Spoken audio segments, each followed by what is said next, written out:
ನೋಡಿ ಸ್ನೇಹಿತರೆ, ಈ ಥರ ಕುರಿಗಳು ಬಿದ್ದಿದೆ ಸಜ್ಜಿಗೆ. ಇದಕ್ಕೂ ಎಣ್ಣೆ ಹೊಡಿಬೇಕೀಗ.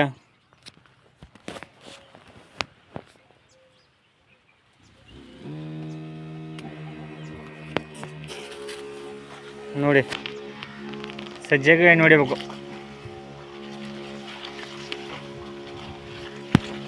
ಎಂಥ ಕಾಲ ಬಂತಪ್ಪ.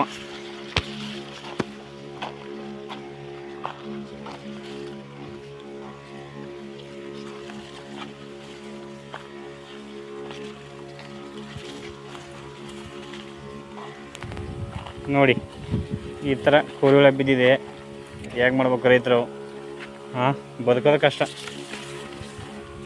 ಏನೋ ಜೀರೋ ಮೇಂಟೆನ್ಸ್ ಅಂತ ಸಜ್ಜೆ ಅಂತ ಹಾಕಿದರೆ ಇದು ಈ ಥರ ಆಯ್ತದೆ. ಇನ್ಮೇಕೆ ಹೇಗೆ ಈ ಥರ ಆದರೆ